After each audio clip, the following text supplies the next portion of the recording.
Deixe 201 para os que vieram. Então o cara perguntou o que fariam com 202, e Elan franziu a testa e explicou que era o quarto dele. Os meninos riram. O sol se punha sobre o antigo abrigo. Todos se reuniram no primeiro andar. Quando Yael disse que o que não concluíram hoje será concluído amanhã. Quando o médico chegou e disse que Rajin acordou, e imediatamente correu para o seu camarada. Ele abriu a porta abruptamente, e seu rosto estava claramente preocupado. Pagã, exausta e pálida. Estava sentado no sofá, apoiado na parede. João perguntou ao homem com um sorriso aliviado. Como ele estava? Rajin sorriu. E disse ter encontrado seus pais mortos e retornado. Muitos remédios diferentes estavam na mesa.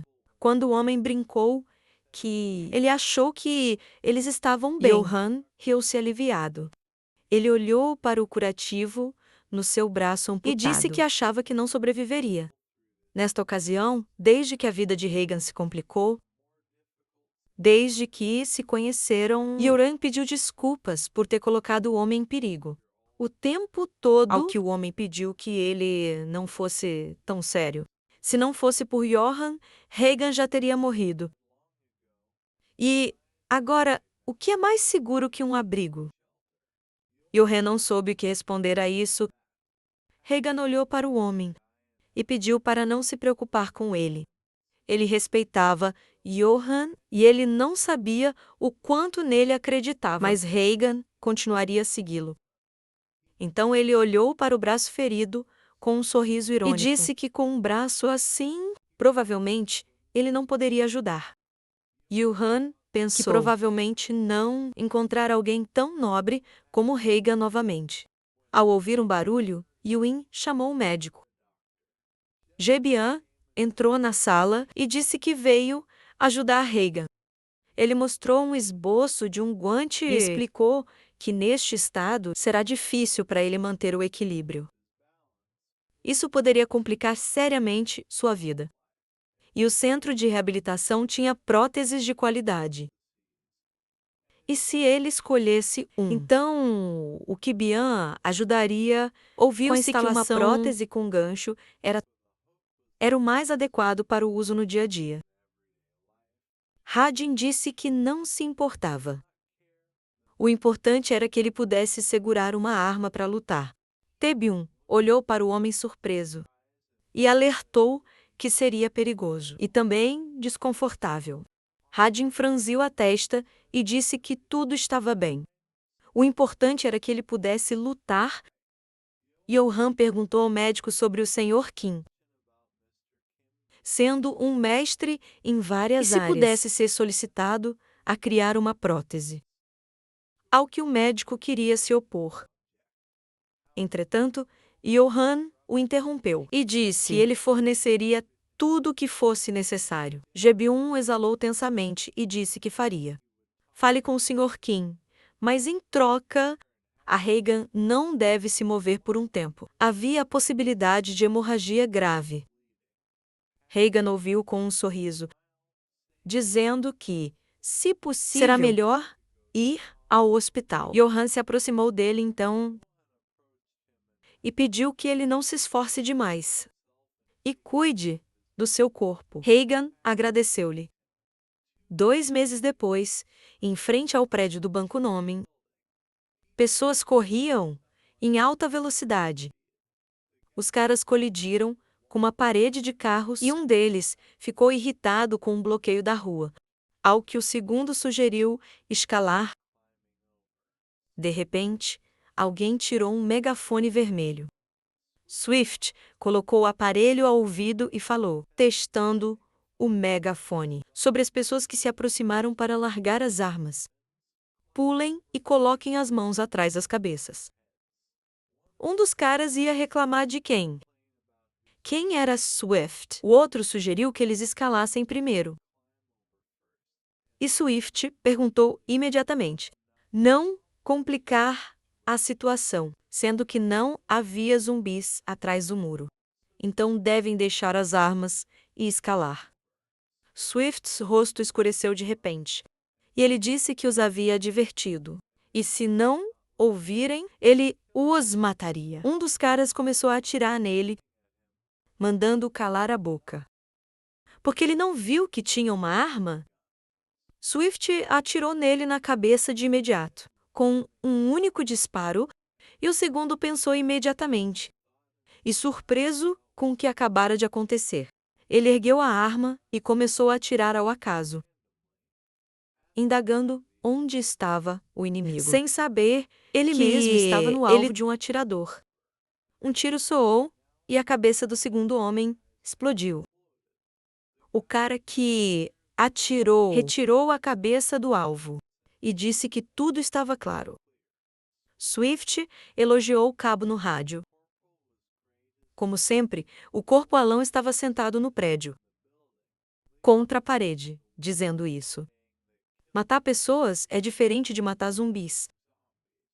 A voz de Swift veio pelo rádio, dizendo que era, mas deixe-o lembrar, o ataque anterior dos soldados de forças especiais.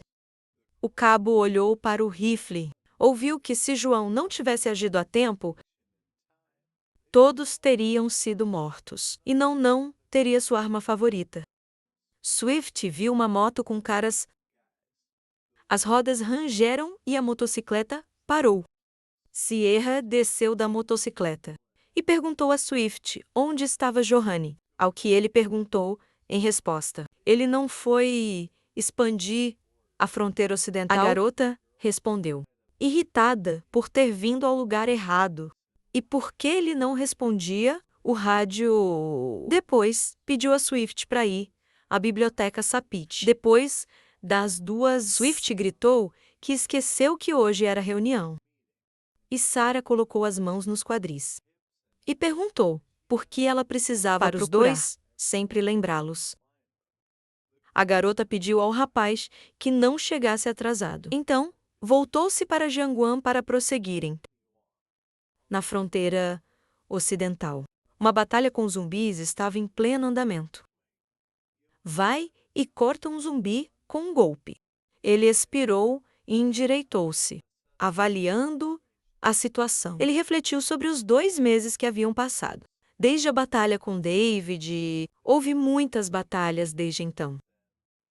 Novas pessoas se juntaram, organizou 5 acampamentos e 3 grupos de reconhecimento. Se expandissem essa fronteira, conseguiria uma cidade segura. O som de uma motocicleta e o grito de Serri foi ouvido atrás. A garota estava indignada por já estar quente. E ele a fez suar ainda mais. Johan virou-se para ela e perguntou por que ela veio. Siri ficou surpresa. Tipo, por quê? Afinal, já eram 2 horas e a hora havia chegado. O barulho de uma retroescavadeira foi ouvido, quando Siri perguntou por que o rádio do rapaz estava desligado. Ao que ele respondeu que não desligou. Era apenas barulhento, então ele não ouviu. E então, de repente, surgiram zumbis. Johan perguntou a Jianguan por que estava com Sari. O cara franziu a testa e respondeu que tinha tempo livre. Johan estreitou os olhos e indagou se Jiang Wen ainda estava de mau humor, depois da última atribuição de equipe. E se fosse por causa de Swift? Quem se tornou líder da equipe de busca, ou algo assim? De repente, veio outra onda de zumbis. Siri gritou que os zumbis estavam atrás dela. Alguém esfaqueou o zumbi na testa com um golpe. O homem sorriu, satisfeito, e disse que Johan havia perdido o controle, enquanto ele estava e como fora. Ele poderia ter perdido a vigilância? Se ele não quisesse se tornar um zumbi, ele precisava cuidar de si. Os meninos olharam para Reagan, surpresos e felizes. Ele estava de pé com uma nova prótese, com uma faca saindo dele, e disse ter voltado do inferno. Siri, felizmente, perguntou o que havia de errado com a mão dele. Ficou surpreso que o país deles tivesse algo assim. Agem, pomposamente, ajoelhou-se de um joelho e batendo sua prótese no asfalto. Disse que era criação do Sr. Kim e foi feito de materiais reciclados.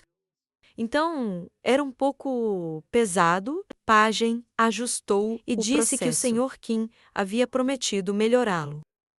O processo brilha ao sol ao perguntar se era legal. Quando Reagan pensou, sorrindo estranhamente, o homem estava praticamente radiante de felicidade. O céu era azul, a biblioteca estava ensolarada. Yoran caminhou por um corredor de guardas. Ele abriu a porta e entrou na sala. As pessoas, na sala, imediatamente, eles se levantaram de suas cadeiras. Yoran acenou com a mão e pediu que se sentassem. Ele puxou uma cadeira para si, pensando que Heck havia feito reconhecimento. Yoran sentou-se na cabeceira da mesa e pediu desculpas por ter chegado atrasado. Ao que o homem respondeu que era o mais ocupado deles. E perguntou como estava a expansão das fronteiras. Yoran disse que quase concluíram um plano. E ele pensou que o terminariam no dia seguinte. Ao que o homem respondeu que haviam trabalhado duro. Yoran começou a organizar os documentos, perguntando pelo caminho. Qual foi a primeira coisa na pauta deles? E imediatamente ele ficou interessado. O ponto sobre o nome da União, isso o irritou muito, como eles voltaram a discutir o assunto. Apesar da última vez, decidiram deixar tudo como está. Seujin, líder do acampamento da loja de departamentos, disse que o nome da aliança era importante. Porque o sentimento de pertença começa pela organização. É por isso que ele fez essas placas de nome. João fechou os olhos irritado, pensando que o sargento estava certo. O problema era que não havia nomes normais. Especialmente o nome 5 acampamentos o confundiu. Leia as outras sugestões. Como um sobrevivente da Aliança de Bunt. Aliança Salvadores. Então pensou que esses soavam mais como ídolos. Nomes de grupo. Ele riscou quase todas as sugestões, uma por uma. João olhou para o homem e disse: anunciar a cada acampamento. Deixe-o sugerir os nomes. E após coletar todas as sugestões, você tomará uma decisão. Yoran pensou nas garrafas de bebidas ambarinas. E disse que seria uma recompensa. Ele dará o licor de abelha que o grupo de busca trouxe da cervejaria, que havia sido armazenado por muito tempo. O silêncio se espalhou sobre a mesa. Yoran estava novamente sobre os papéis. Quando ele disse isso, a se juntar à busca, foram 3 e então decidiram verificar. Durante as buscas diárias, na ronda matinal, ele se voltou para Swift, pedindo que ele escolhesse o mais normal, ao que o garoto pomposamente colocou a mão no topo da cabeça, na forma de um militar. João Henry informou que o próximo passo, a necessidade de ampliar o território de livre circulação, permitir livre circulação entre acampamentos. Yoran franziu a testa, irritado, que rejeitava essa ideia.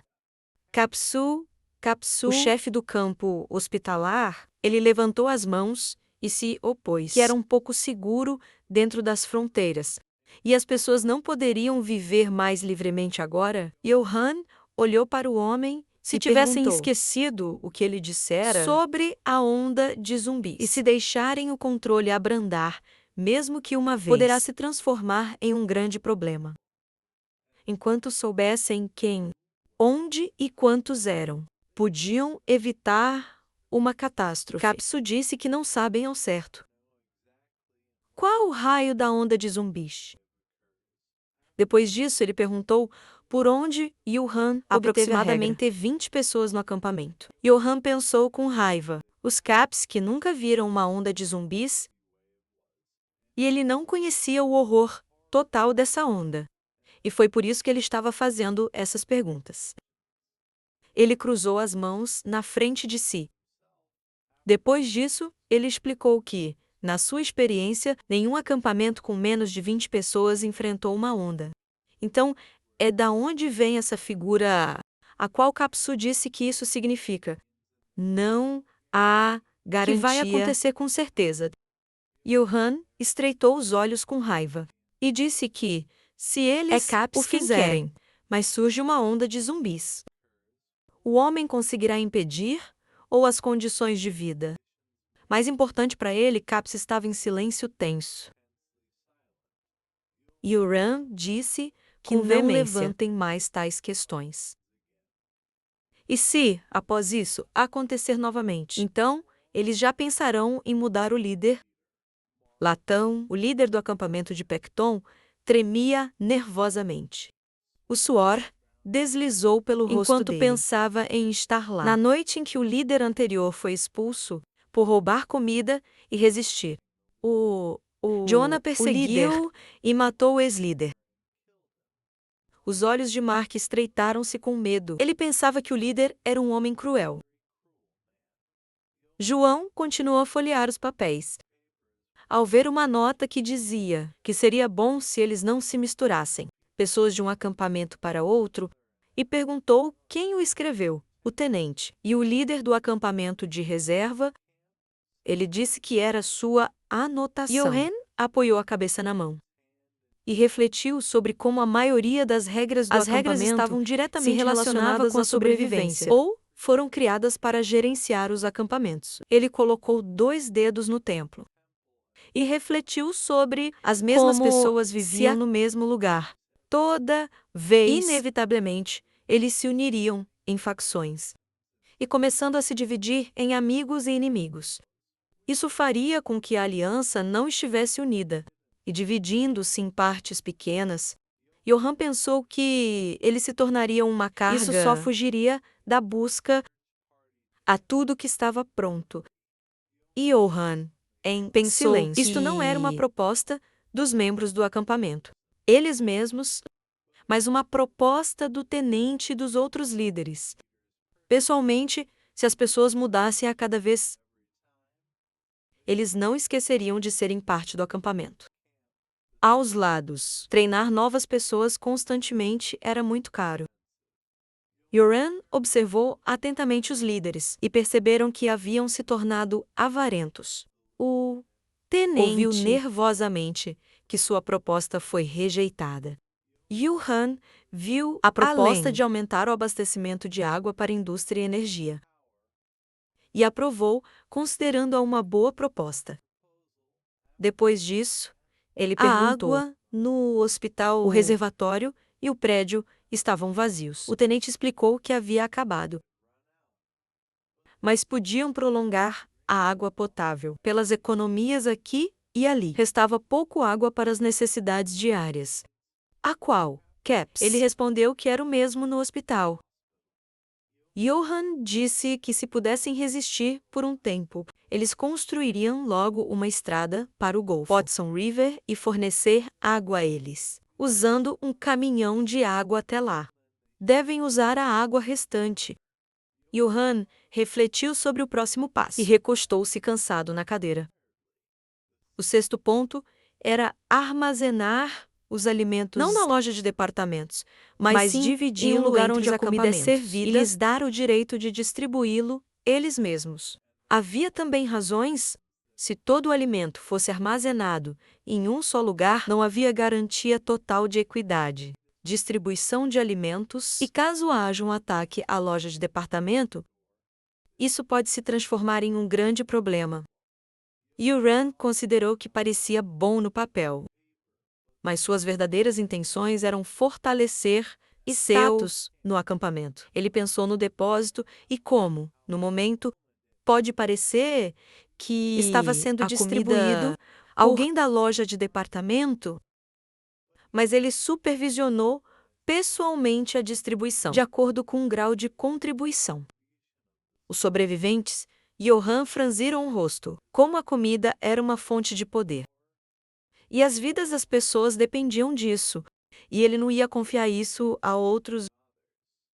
Ele percebeu que agora estava sendo solicitado a compartilhar poder com eles, sob o pretexto de controle conjunto. Desde ter comida era ter vidas humanas. E também era uma forma de atrair outros para o seu lado. Ele olhou para frente com irritação e refletiu sobre como ele os havia colocado nas posições mais vantajosas para que trabalhassem pelo bem do acampamento. E agora queriam tirar seu poder. Os líderes do acampamento olharam para o líder com tensão. Enquanto pensava isso não significava que eles não pudessem confiar agora no outro. Em frente a mim, elas parecem fervorosas seguidoras e apoiadoras. Mas se reunissem entre si, eles começariam a lutar por lucro para uma posição superior. Agora, tudo ficou claro para ele. Johan sorriu e perguntou se os líderes estavam confortáveis demais. Ele disse que eles estavam comendo o suficiente, apenas sentados em suas cadeiras, sem lutar, sem arriscar suas vidas. Os líderes se apertaram ao ouvirem isso.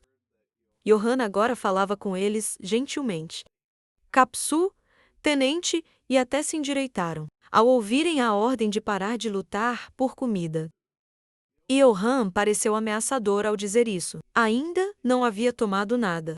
Ele achava que os líderes deveriam entender, de uma vez por todas, que aquele que os protege, aquele que lhes dá a comida e quem os controla é ele. O tempo estava bom na cidade. O abrigo mergulhou na escuridão.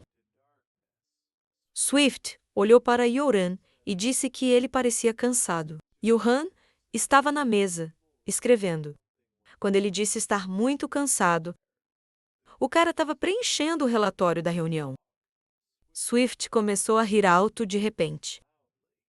Swift fechou o livro com força e pediu ao líder que se relaxasse. Ou então, surgiria uma ruga. A isso, João, irritado, disse que invejava a relaxação do cara.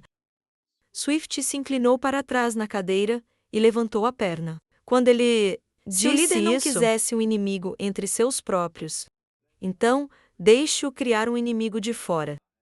E João pediu-lhe que explicasse. Ao que o cara respondeu, ele não afirmava que a política do líder estava errada. Ele sorriu e explicou que a racionalidade dele correspondia à situação atual. É por isso que essa aliança existe agora, como se fosse um político experiente. Rapidamente vasculhou o saco de comida e disse que se a água se acumular lentamente em um lugar, eventualmente começaria a estragar.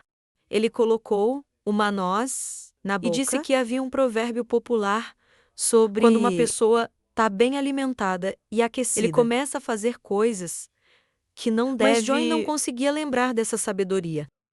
Então, Swift ofereceu-se para ir com eles para fora da zona segura. Se e quando virem tudo com os próprios olhos, eles não resistiriam mais. Johan observou o homem atentamente e pensou que suas palavras faziam sentido. Mas isso poderia enfatizar a relevância do grupo de busca. Isso colocaria em risco o verdadeiro propósito. E, além disso, não podiam perder pessoal valioso. Swift torceu a tampa do receptor e disse que, se o líder não quisesse, então não havia necessidade de fazê-lo. Do rádio, veio uma oferta ir à Associação de Sobreviventes Rurais. O rádio continuou a transmitir que era um abrigo, onde as pessoas estariam seguras de zumbis e assistência social, e que os esperariam. O Centro de Atendimento da IES, estação, às 3 horas, todos os dias quando Swift ergueu a cabeça e disse que era a mesma coisa. Ele se voltou e disse que havia outro acampamento próximo. Eles olharam para o rádio, onde a voz continuava a sair, explicando que procuravam meninas sobreviventes na área de Ekan, na estação de Bopyong-Vetin, todos os dias, apoiado no prédio da organização feminina. E escutaram atentamente. A voz pareceu tão familiar a ele. Quando o rádio continuou a falar sobre de pé, com armas mínimas e segurando algo branco, então começou a repetir. João tentou lembrar de onde conhecia aquela voz.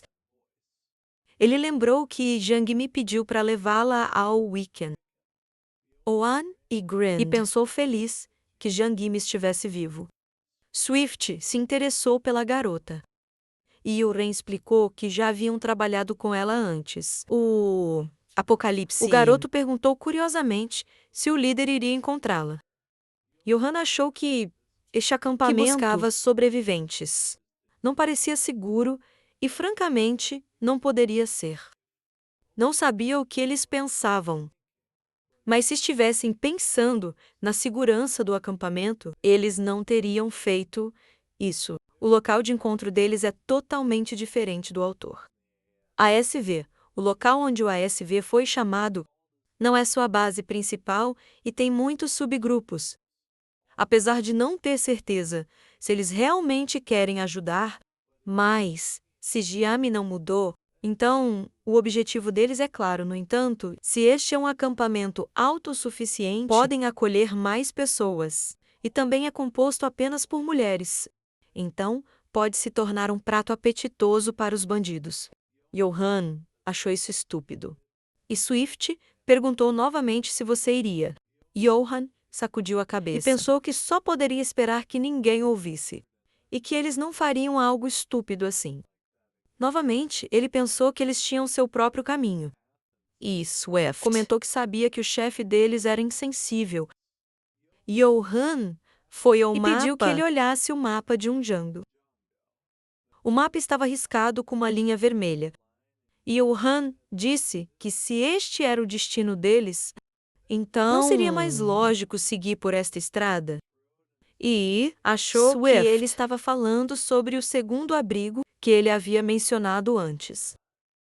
Swift examinou o mapa atentamente e disse que era distante, então seria difícil chegar lá. Como a estrada estava bloqueada por carros. Então, teriam que caminhar por 2 dias inteiros, sem pausa. Você olhou atentamente para o homem e disse que não era urgente. Poderiam limpar o caminho necessário depois. Além disso, ainda era desconhecido que tipo de composição eles entrariam. Swift e disse que o líder era realmente insensível. E pensou consigo mesmo. Isso significava que ele iria embora. Aqueles que causavam problemas, ele pensou que, por mais insensível que o líder fosse, foi difícil deixar todos os sentimentos de lado. Especialmente depois de tanto tempo nessa posição. Então ele era realmente assustador. Mesmo assim, ele não assumiu totalmente o poder no acampamento. Mas todo o grupo de busca era sua lança e escudo, e sua autoridade no acampamento era absoluta. Portanto, se quiser, ele poderia resolver todos os problemas por meio de força ou intimidação. Mas ele não o fez. Swift examinou o caderno com as regras do acampamento e pensou que Joanne os escreveu. E ele era quem julgava e punindo os que os violaram. Ao chegar a hora, João abandonou quem não atendia aos seus critérios e pessoas a serem salvas. E quem deveria ser abandonado? Mesmo entre os salvos, ele os dividiu em seus e não seus. Swift olhou para o líder e pensou que tudo isso só pode ser compreendido quando você se torna essa pessoa. E ele pensou que eles deveriam se devotar mutuamente suas vidas para se aproximarem. Você e entregou os papéis ao cara. E disse que a partir de agora eles devem se concentrar nesta sendo estrada. Que não há mais necessidade de expandir as fronteiras. Então, eles irão abrir com a ajuda de máquinas de construção. Estrada. Então, chegarão lá em 2 horas. Swift perguntou se deviam contar a outros sobre essa estrada. Yoran respondeu: Swift e Rex serão suficientes. Swift percebeu que a estrada passa pelo local. Isso foi anunciado recentemente na rádio. Yoran respondeu que isso não importa para ele. Como devem seguir o plano. O grupo de busca iniciou a patrulha matinal. Jong-gon correu até o lugar e propôs ir juntos. A garota respondeu que ele estava de plantão ontem. Então, por que não descansar? Jong-gon explicou isso dizendo que ele quer estudar. O rapaz ficou surpreso de onde vem tanto trabalho.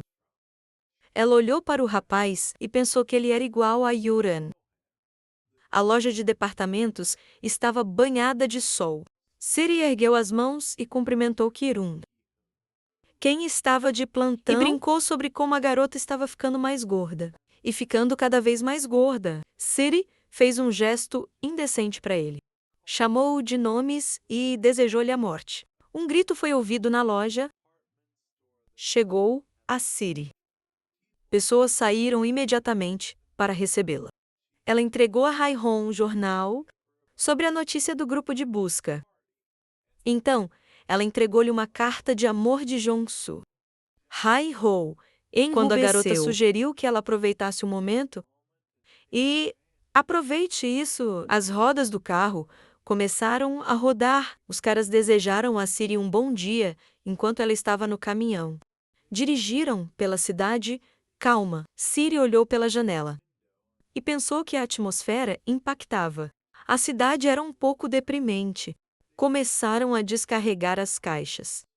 A garota que aceitava as caixas virou-se para Siri, quem achou ela muito bonita. A garota parecia tensa ao dizer que tinha um pedido. A voz de Jillian veio pelo rádio, ordenando os membros do grupo de busca devem voltar ao acampamento. Imediatamente, quando todos se reuniram, ele disse que começaria uma reunião sobre o que pode fazer com o segundo grupo de busca. Quem saiu para procurar foi capturado. A pajem imediatamente perguntou quem os capturou. Johan cruzou os braços e o acampamento deles estava na igreja Harmony, estação de Gopodean, e que o número deles era entre 20 e 30, sem informações sobre sua força ou propósito. Apenas 2 do grupo de busca voltaram.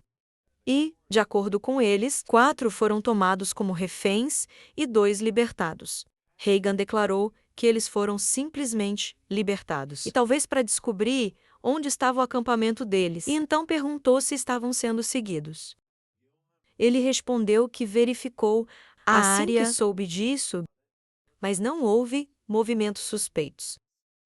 Mas eles não sabiam com certeza. Reagan apertou os punhos e disse que os 2 são tolos por deixá-los ir logo. Mas Johan disse que não havia jeito. Como qualquer um no lugar deles teria pensado em salvando, ele pensou, e, além disso, ele não esperava nada dos membros auxiliares.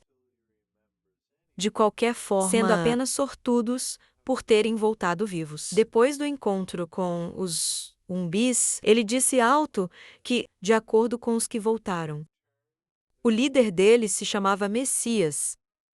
E todos confiaram nele cegamente. As pessoas na sala ficaram surpresas. Swift abriu as mãos e disse que pseudo-crentes também haviam surgido. Johan refletiu sobre o cara estar certo sobre a falsa organização religiosa. Antes de sua reencarnação, organizações pseudo-religiosas estavam por toda parte. Como a religião é a principal, eficaz método de controle de pessoas, não é fácil convencer as pessoas a seguirem cegamente. Com fé comum. Aparentemente, ele tem carisma incrível. Ou ele é um mestre excepcional, fé, medo e esperança. E qualquer que seja a fonte, lutar contra os cegos não será fácil. Swift pediu para dizer simplesmente o que farão, Jillian. Ele olhou para a multidão e deu um passo à frente. Yuran disse sério. Eles vão para a estação Golpachen. Swift achou que usou as principais forças do acampamento. Pelo bem dos membros da equipe de busca. O que era inusitado nele, e pediu-lhes para lembrar. O principal alvo deles não era o segundo grupo. João pareceu intimidante. Quando ele disse isso, devem castigar quem ousar tocar no acampamento. E mesmo que prendessem o grupo maior como refém, e depois soltem, eles devem matar todos. Ele olhou para o companheiro e disse que, se todos concordassem, deveriam ir embora. Mas se um só fosse contra, eles ficariam. Sari olhou para o líder, quem perguntava se alguém se opunha. Depois de ninguém responder, Ele pediu a Don Seok que levasse os juniores, que não vieram. Deixe-os guardar o acampamento. Siri ergueu a mão e exclamou que os juniores não eram permitidos. Ela apertou os punhos e explicou que o malvado, você sabe, abusou da autoridade da patrulha militar e exigiu uma ação judicial. Ela lembrou da garota ao ver o corpo dele, dizendo que Jin-ho a ameaçou se ela não se aproximasse dele. Ele não lhe daria suprimentos. E depois de Sui, ele recusou, eles continuaram sem lhe dar comida com diversas desculpas. Trey estava muito irritado. Quando ela disse isso, ela não sabia o que mais fariam. Se deixassem assim, Oan apertou os punhos irritado, pensando que nunca havia um dia tranquilo neste acampamento. Cada dia trazia um novo problema. Talvez devessem ser punidos como exemplo. Sua paciência já estava no limite. A sua raiva ardia como fogo. Quando ele pensou que poderia alarmá-los, Oan perguntou se a testemunha havia deposto. E se tivessem verificado, veriam. Disse que ela não havia verificado, mas Suvi não tinha motivo para mentir, sendo que não havia motivo. Johan de repente teve uma ideia. Ele coçou o queixo e pensou. Sou não parecia o tipo a exagerar. Ainda assim, ele tinha dúvidas. Jin-soo foi o primeiro a chamar atenção e se aproximar dele. Ele treinou mais do que todos por semanas, para se tornar integrante da equipe de busca. Johan duvidou que Jin-soo, quem teve dificuldade para entrar no grupo, e já estava fazendo coisas em poucos dias. Isso não fazia sentido. Ele ainda precisava de tempo para se integrar totalmente ao grupo. No grupo de reconhecimento, ele se voltou para a série. João observou a garota atentamente e disse que, na atual situação, como o apocalipse, não confie imediatamente nas palavras dos outros, pois os fracos nem sempre são vítimas. Siri disse que significava perguntar a ambos. Ao que o cara respondeu: não agora. E se as palavras da garota fossem verdadeiras, que isso poderia prejudicar a vítima. Ele olhou para as pessoas à sua volta e disse que erro ficaria e ele levaria os mais novos e interrogá-los. E deixe Dong Seok descobrir os detalhes. Dong Seok. Ouvi dizer que Jin-soo e Sui são do mesmo acampamento. E não havia necessidade de perguntar pessoalmente por enquanto. Mas apenas coletem informações fora do acampamento. Uma cidade silenciosa era visível pelas janelas. Quando Johan disse que todos deveriam se preparar, e ele também saiu das casas, fios emaranhados criaram uma atmosfera deprimente. Um grupo do acampamento moviam-se silenciosamente pelas ruas. Johan pergunta a Su, que caminha à frente dele. Por que não caminhavam pela estrada principal? Mas estamos nos movendo pelas ruas ao laterais. Que o cara respondeu que a estrada estava cortada. Yoran surpreendeu-se ao perguntar se a estrada estava bloqueada. Sou respondeu: o ponte e a estrada foram destruídas. Yoran pensou que essa estrada era para chegar ao segundo abrigo. Mas se estivesse cortado, seria difícil. Então ele sugeriu em voz alta que deveriam verificar ao chegarem ao local. Descobriu-se que a estrada estava indefectivelmente bloqueado por casas e prédios destruídos. Johan ficou no ponte e olhou para baixo em silêncio. Swift subitamente se levantou, perguntando o que havia acontecido. Descobriu-se que havia um exército inteiro de zumbis. Por trás da ponte, gotas escorriam do sujo teto. As gotas caíram direto na nuca do cara. Heck resmungou, indignado, sendo que sua boca estava amarrada com uma correia. Ele viu pessoas do grupo no mesmo estado deplorável. De repente, uma cabeça de zumbi ranjando apareceu em frente ao seu rosto. Descobriu-se que um zumbi estava amarrado do outro lado, para que a corrente fosse exatamente o suficiente. A distância mínima entre o zumbi e o detido Heck olhou tensamente para o zumbi. e refletiu sobre onde havia errado. Uma voz soou pela cidade, sobre as quais as nuvens se acumulavam, que deviam voltar. Então, era o Heck quarto pensou. dia de reconhecimento. Dessa vez, ele certamente encontrará sobreviventes. E leve-os ao acampamento. E disse em voz alta que precisava de mais um pouco de tempo. Uma voz veio de algum lugar e as pessoas ouviram. Eles correram rapidamente em direção ao som. Heck despedaçou o zumbi. Eles olharam para os cadáveres e Heck disse som que parecia vir de lá. Estavam perto de uma igreja. Parecia ter sobreviventes dentro. Heck pegou a maçaneta da porta. Entretanto, a porta estava fechada. Então, decidiram derrubá-lo. A porta abriu-se, de repente, e apareci da escuridão. E uma voz perguntou sobre o barulho perto da igreja. Heck pensou feliz que havia encontrado um sobrevivente. E disse em voz alta que o homem deveria se acalmar. Um time de resgate. E então pediu permissão para falar com o líder. O homem atrás da porta disse que o Messias estava em oração. Rápido, Heck perguntou novamente. Se aquele era o nome do líder deles, e percebeu que era um terno nele. O cara com olhos loucos, ele respondeu que não era um terno nele, mas o verdadeiro Messias, a última esperança para salvar este mundo. E agora é a última chance. Se suportar o teste e rezar muito, então o Messias abrirá a porta do céu. Os caras se sentiram constrangidos e um deles perguntou: que bobagem era essa? É que rapidamente cobriu a boca.